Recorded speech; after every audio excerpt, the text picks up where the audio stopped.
Hello students, welcome to the Chetan Bharat Learning, and today we will discuss 10 MCQ from environment section। और आज जो है हमारा topic रहने वाला है जिसकी हम बात करेंगे आपके साथ, वो है क्लाइमेट।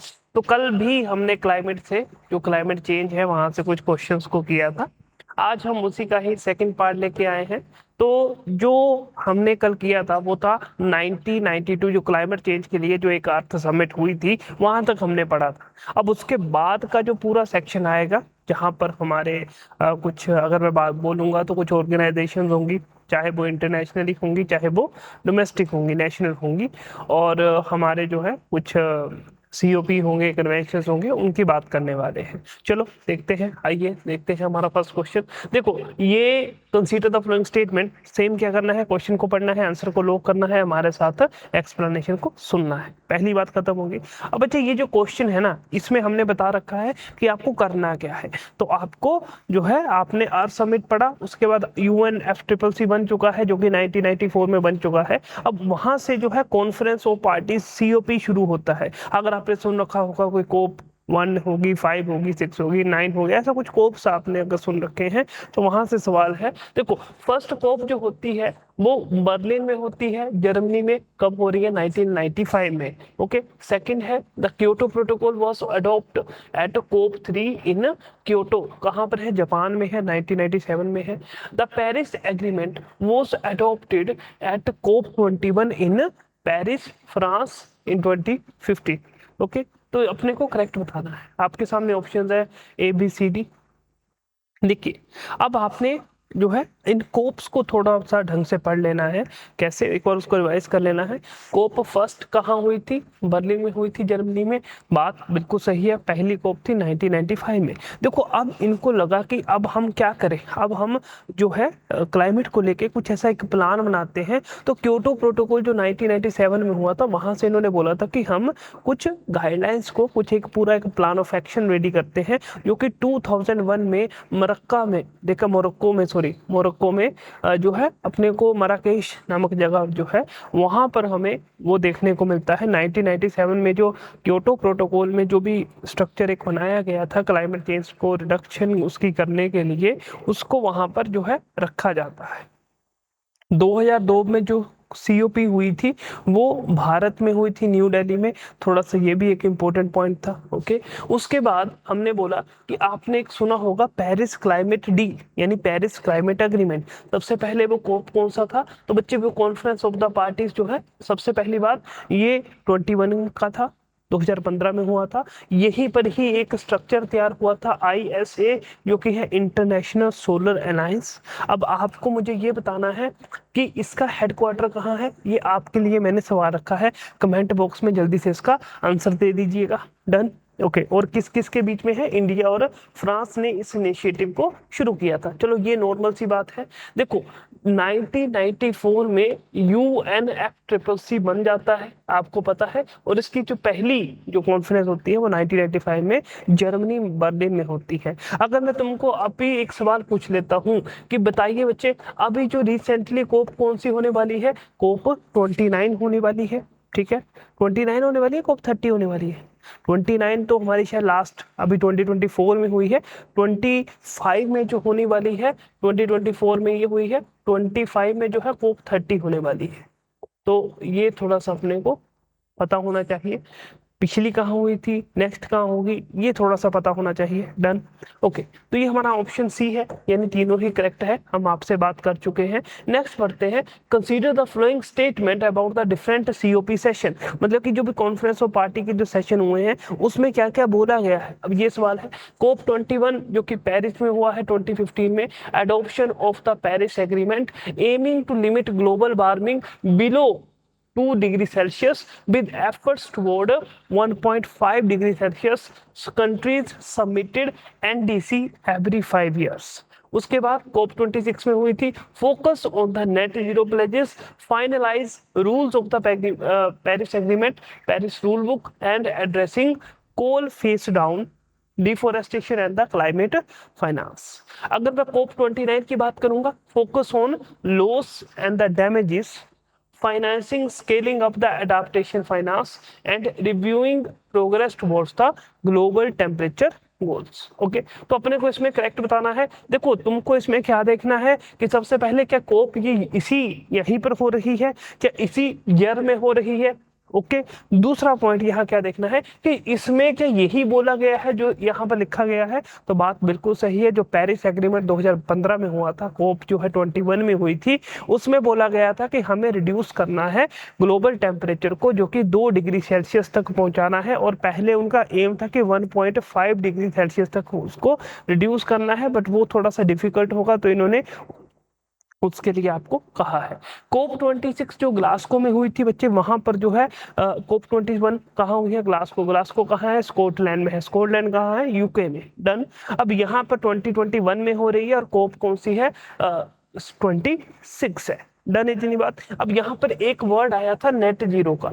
तो नेट जीरो देखो यहाँ पर बोला गया था कि हम सारी कंट्रीज को क्या करना है, नेट जीरो कर देना है। नेट जीरो का मतलब क्या है कि जितना तुम एमिशन कर रहे हो इतना ही अब्जॉर्ब कर लो। तो ये कब तक करना है, 2050 तक बोला गया था। बट भारत ने यहाँ पर अपने कुछ 5 स्टेटमेंट्स रखी थी कि हम जो है नेट जीरो होंगे 2070 तक। ओके, इन्होंने बोला था कि मैं जितना भी हम फॉसिल फ्यूल यूज कर रहे हैं अभी के लिए 2030 तक, इन्होंने बोला था कि हम 50% जो है हमारा जो एमिशन होगा थ्रू द ट्रांसपोर्ट, वो जितना भी होगा वो हमारा रिन्यूएबल एनर्जी से होगा, थ्रू द ई व्हीकल होंगे हमारे, उससे होगा। डन। इसके बाद इन्होंने बोला था कि हम जो है इतना 1 बिलियन टन जो है हम 2030 तक कार्बन को उसको अब्जॉर्ब कर लेंगे। क्लियर। तो ऐसे इनके कुछ मिशन थे, बाकी कुछ 1-2 और थे इनके टारगेट, वो आप मुझे कमेंट पे बताइएगा। सुनो, तो ये बिल्कुल सही बात है ना, ग्लोबल कूलिंग को लेके बात हो रही है।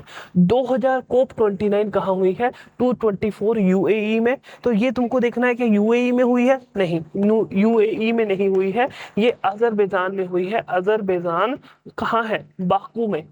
बाकू में हुई है, तो बाकू में हुई है, वो कहाँ है, अजरबैजान में है। तो यानी कोप 29 यहाँ हुई है। तो कोप 28 कहाँ हुई है बच्चे, कोप 28 जो हुई है वो यूएई में हुई है। क्या बोला मैंने, कोप 28 यूएई में हुई है।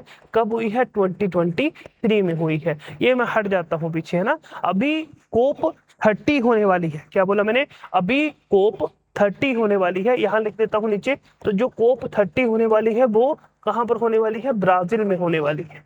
कहाँ होने वाली है, ब्राजील में होने वाली है। कब होगी, 2025 में। बच्चे कहाँ पर कब होती है, ये कौन से मंथ में होती है, तो ये हर साल के एंड में होती है, दिसंबर में होती है। यानी ये जो UNFCCC हमने जो सुना था, रियो समिट 2000 जो कि 1992 में बना था, 1994 में एनफोर्स होता है, और 1995 में हमारे को फर्स्ट जो है COP देखने को मिलती है। यानी ये एक साल के बाद हमें COP देखने को, इनकी मीटिंग देखने को मिलती है। क्लियर। तो हमारी जो थर्ड स्टेटमेंट है वो गलत है बच्चे। इसमें बिल्कुल बात सही बोल रखी है कि थर्ड यानी कोप 29 में क्या बोला गया था कि जो है फाइनेंस, क्या लिखा है, loss, focus on the loss and damage. ठीक है। तो जो डेवलप्ड कंट्रीज हैं वो क्या करेंगी, फाइनेंस को रिस्क करेंगी। जहां पर जिन कंट्रीज में लॉस हो चुका है, डैमेज हो रहा है थ्रू द क्लाइमेट चेंज, उनको जो है वो पुश करेंगे। क्लियर। तो हमारी थर्ड स्टेटमेंट गलत है, फर्स्ट एंड सेकंड स्टेटमेंट सही है। तो मुझे लगता है मैंने आपका काम जो है बहुत आसान कर दिया है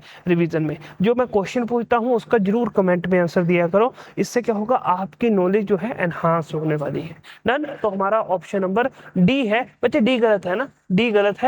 हमारी जो डी वाला ऑप्शन गलत होगा, बिल्कुल गलत है ये। हमारा ऑप्शन ए जो है सही है, क्योंकि हमारी थर्ड स्टेटमेंट जो है वो गलत है। डन। बहुत बढ़िया। Consider the following statement about the regarding the UN REDD programme. देखो अगर आपने सुना होगा तो आई थिंक, अगर मैं गलत नहीं हूं तो 2007 में, है ना।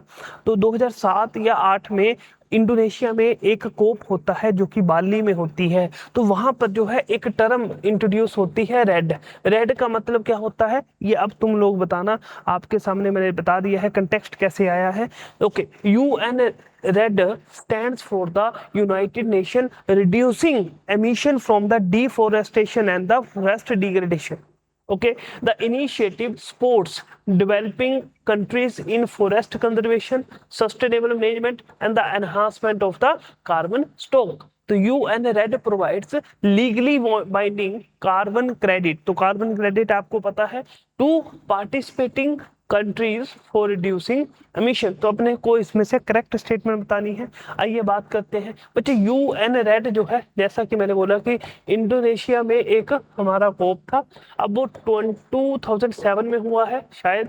तो वहां पर जो है हमारे पास एक टर्म आई थी जिसको रेड है, इसको मेरे को एक बार कंफर्म कर देना थ्रू द कमेंट्स, क्या मैंने सही लिखा है। 2007 में है कि ये है, तो वो बाली में ही हुआ था कोप, बट वो 2007 में हुआ है कि 2008 में हुआ है, ये आप लोग कमेंट करोगे, है ना। तो ये बिल्कुल फर्स्ट स्टेटमेंट सही है। ये जो इनिशिएटिव है बच्चे, ये सपोर्ट कर रहा है डेवलपिंग कंट्रीज को। डेवलपिंग कंट्रीज कौन होंगे? भारत किस में आता है? डेवलपिंग कंट्रीज में आता है। यूएसए वगैरह जो है, यूएसए हो गया, यूके वगैरह हो गया, ये कहाँ पर आएंगे? जर्मनी वगैरह, ये डेवलपिंग कंट्रीज में आएंगे, है ना। बिल्कुल सही बात है। तो ये डेवलपिंग कंट्रीज को बोल रहा है कि आप फॉरेस्ट कंजर्वेशन कीजिए, आप सस्टेनेबल मैनेजमेंट कीजिए और एनहांस कीजिए कार्बन स्टॉक को, यानी कार्बन स्टॉक को क्या करो? एनहांस कर लो, ठीक है। तो ये भी बात बिल्कुल सत्य है। बट UN रेड बच्चे ये बाइंडिंग नहीं, तुम किसी देश को बाइंड नहीं कर सकते, ठीक है, कि तुम्हें ऐसा ही करना है, ऐसा नहीं बोल पाओगे, है ना। तो ये क्या होगा? ये लीगली बाइंडिंग नहीं होगा। तो जब लीगली बाइंडिंग नहीं होगा तो मतलब हमारी थर्ड स्टेटमेंट गलत है। जब थर्ड गलत है तो कौन सी वाली होनी चाहिए? ए हमारी 1 और 2 जो है वो बिल्कुल क्लियर आंसर होना चाहिए। क्लियर है, डन है बात, बहुत बढ़िया, है ना। तो बढ़ते हैं हमारे नेक्स्ट क्वेश्चन की ओर। Consider the following statement. बच्चे यहाँ पर अब ये जो हैजार्डस पॉल्यूटेंट्स हैं उनके ऊपर कन्वेंशंस लाए गए हैं। अब ये कन्वेंशंस जो है इनके ऊपर हमने क्वेश्चन बनाया है, आइए देखते हैं। Which is the Basel convention कब बना है? 1989 में। Regulate the trans boundary movement and the disposal of the hazardous waste. पहली स्टेटमेंट ये हुई। दूसरी है, ये प्रोहिबिट कर रहा है export of hazardous waste from developed to developing countries, है ना। फॉर एग्जाम्पल क्या हो रहा है? यूएसए डेवलप्ड है, वो क्या कर रही है? इलेक्ट्रॉनिक वेस्ट ऐसा सब कुछ अपना वेस्ट कर रही है। अब गरीब देश है, उनके पास कुछ और तो है नहीं, सिर्फ जगह है, आओ भाई डाल दो हमारे यहाँ कूड़ा। तो इस चीज को बोला जा रहा है, okay. It covers only radioactive waste. तो अपने को बताना है बच्चे इसमें से कौन सी स्टेटमेंट गलत है, कौन सी सही है। अपने आंसर को लॉक कर लो और बाद में ना टोटल 10 में से मुझे जरूर बताइएगा कि तुम्हारे कितने आंसर सही हुए हैं, ओके ओके। तो हम बात करेंगे, बिल्कुल सही बात है, 1989 में बेसल कन्वेंशन होता है जो कि प्रोहिबिट करता है, रिस्ट्रिक्शन करता है on the trans boundary movement of the hazardous waste, okay. और ये जो है एक्सपोर्ट करता है सारे जो है डेवलप्ड टू डेवलप कंट्रीज में जो भी हैजार्डस वेस्ट आ रहा है। बिल्कुल सही बात है बच्चे, ये ओनली रेडियो एक्टिव के लिए नहीं है, ये सभी के लिए है। ऑल टाइप ऑफ वेस्ट, है ना, ऑल टाइप ऑफ वेस्ट, चाहे वो ई वेस्ट हो सकता है, चाहे वो जो है अदर जो आम जो अपना वेस्ट होता है, तो वो हो कुछ भी, कोई भी वेस्ट हो सकता है। तो ये हमारी थर्ड स्टेटमेंट यहाँ गलत है। आंसर क्या होना चाहिए? 1 और 2 हमारा सही आंसर होना चाहिए। बढ़ते हैं नेक्स्ट क्वेश्चन की ओर। देखो ऐसे ही एक कन्वेंशन और हुआ है, रोटरडैम कन्वेंशन, ठीक है। रोटरडैम कन्वेंशन हुआ है, नीदरलैंड में हुआ है, ओके। प्रमोट्स रोटरडैम कन्वेंशन, ये उसका टाइम फ्रेम है। प्रमोट कर रहा है shared responsibilities in the import and export of hazardous chemicals. It maintains a prior informed consent procedure for listed chemicals. It bans the production of all hazardous chemical globally. ठीक है, तो ये अपने को बताना है इसमें से कौन हमारा करेक्ट है। बच्चे रोटरडैम कन्वेंशन की अगर मैं बात करूंगा, जैसा कि मैंने बोला है नीदरलैंड में हुआ था, बट इसमें थोड़ा सा अपने को ये जानना है कि ये क्यों हुआ था। बच्चे ये इसलिए हुआ था, फॉर एग्जांपल मैं कोई कंट्री हूँ, मुझे अपने यहाँ पर मेरा कोई ऐसा प्रोडक्ट है, कोई ऐसा है कि जिससे जो है बहुत ज़्यादा डिजास्टर्स हमें इसके जो है इम्पैक्ट देखने को मिल सकते हैं। तो मैं क्या बोलूँगा, सबसे पहले मैं कह दूंगा प्रायर इन्फॉर्म्ड कंसेंट, उनके पास में मेरा एक उस जो भी मेरा केमिकल होगा, जो भी मैं भेज रहा हूं किसी और देश में, तो उसका पूरा डाटा पहले दूसरे कंट्री के जहां भी जा रहा है वो उनके पास होना चाहिए। तो उनको मुझे प्रायरली इन्फॉर्म करना पड़ेगा, उस चीज के बारे में मुझे पूरा बताना पड़ेगा कि इससे तुम कैसे अपने जो है जो अपना क्या बोलते हैं उसको, कैसे प्रिवेंटिव तुम स्टेप ले सकते हो, कैसे इससे जो है अपने आप को सेफ रख सकते हो। तो ये थोड़ा सा अपने को देखना पड़ेगा ना। तो ये procedure for the listed chemicals के लिए बात बिल्कुल सही है। It bans the production of all hazards chemical globally.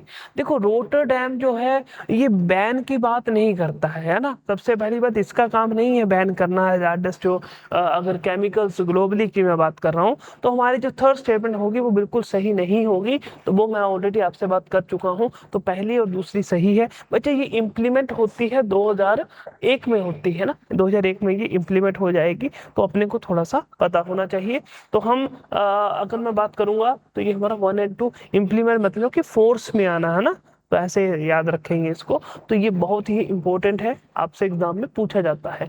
Next question is the convention on the biological diversity. तो आपको भी पता है जो रियो अर्थ समिट हुई थी 1992 में, वहां पर सीबीडी भी निकला था, है ना। सीबीडी भी निकला था बायोलॉजिकल डाइवर्सिटी के ऊपर। ओके, तो यहाँ पर भी क्या होता है, यहाँ पर भी कुछ कॉन्फ्रेंसेस होती हैं। तो बात बिल्कुल सही है। तो convention of the biological diversity was adopted at the Rio earth summit 1992। इसका ऑब्जेक्टिव था, includes the conservation of the biological diversity, sustainable use of its component, and fair sharing of benefits from genetic resources. CBD legally mandate all countries to complete eliminate human interventions in natural ecosystem। बोल क्या रहा है, देखो अब आपको correct और incorrect बताना है, जल्दी से बता देंगे पहले एक बार ना, फिर हम इसके आंसर आपके साथ डिस्कस करेंगे। बच्चे सीबीडी बिल्कुल सही बात है, वो adopted at the Rio earth summit, जो मैंने आपके साथ ऑलरेडी क्लियर कर रखा है।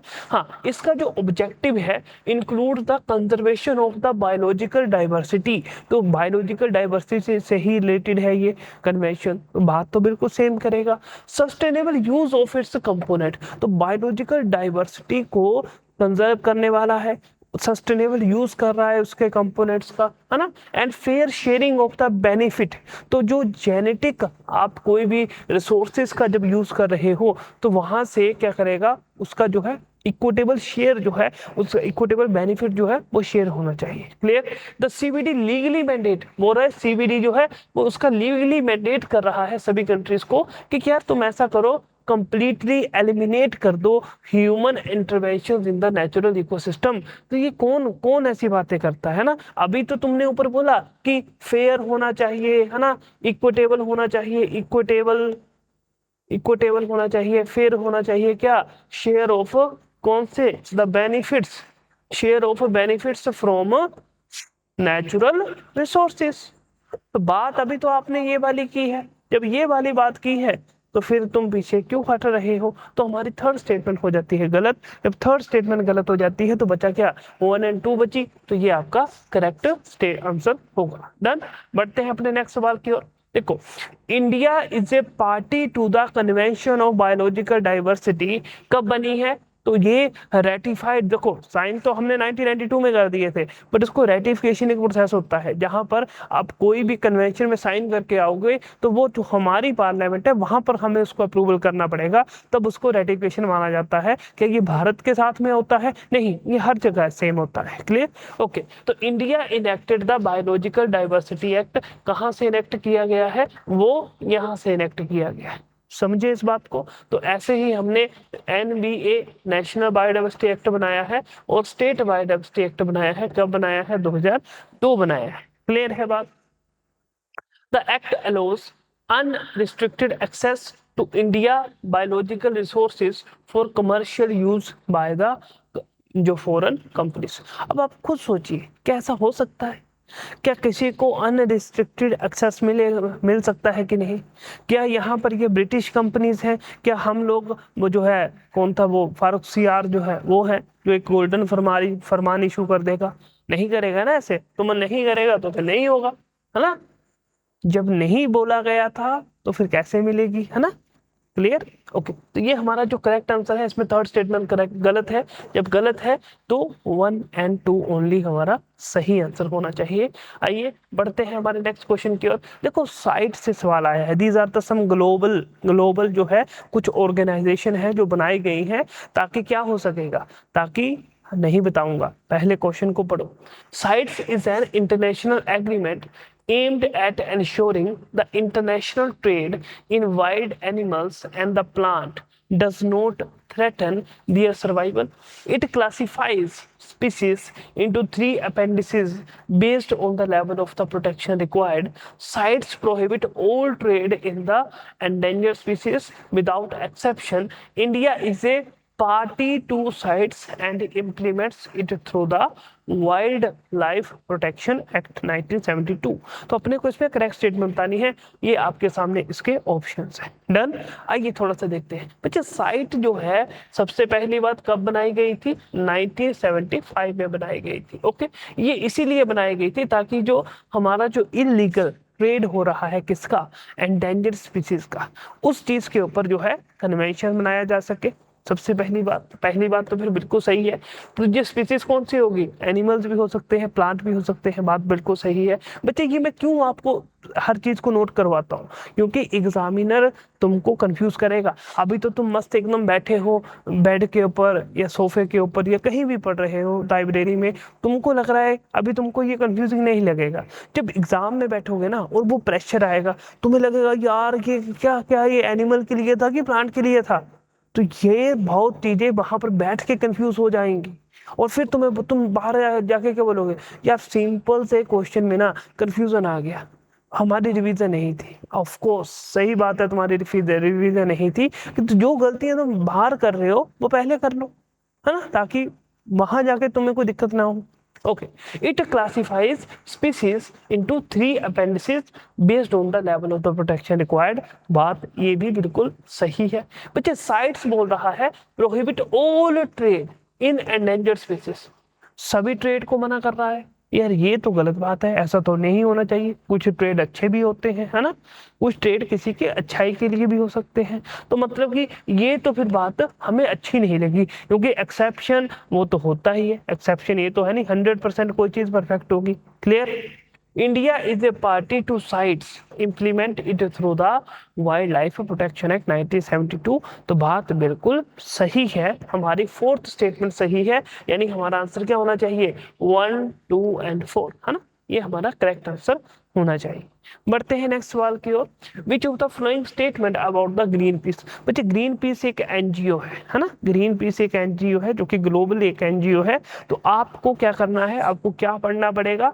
देखो हमने सीओपीस तो देख लिए, हमने सीबीडी देख लिया, ऐसे ही आपको यूएनसीसीडी पढ़ना पड़ेगा। अब हर चीज के ऊपर मैं क्वेश्चन नहीं बना सकता था। तो कॉम्बैट ऑन द डिजर्टिफिकेशन, तो आपको सीसीडी जो है कन्वेंशन जो है वो देखना पड़ेगा। अगर मैं सीबीडी की बात करूंगा, सीबीडी, तो इसके अंदर जो है बहुत सारे प्रोटोकॉल्स हमें देखने को मिलते हैं, चाहे वो कार्टेजिना हो गया, नगोया हो गया। तो इनमें क्या बोला गया है, कब हुआ था? जैसे कार्टेजिना 2001 में आया था, 2003 में ये फोर्स हुआ था, 2010 में नगोया आया है जो कि जापान में हुआ है, कार्टेजिना कोलंबिया में हुआ है। तो बच्चे ऐसी चीजें आपको भी याद होनी चाहिए। क्लियर? उसके बाद अगर मैं बोलूंगा सीबीडी का अभी जो 60th आई थिंक सीओपी है, वो 2024 के दिसंबर में, अगर मैं गलत नहीं हूँ, तो वो रियाद में होने वाली है, हो चुकी है, थी होने वाली नहीं है, हो चुकी है, वो रियाद सऊदी अरेबिया में हो चुकी है। तो आपको अब ये चीजें जो है ना ये पता करनी पड़ेंगी। कैसे करनी पड़ेंगी? इसके लिए आप मेरे करंट की वीडियोस देख सकते हैं, है ना।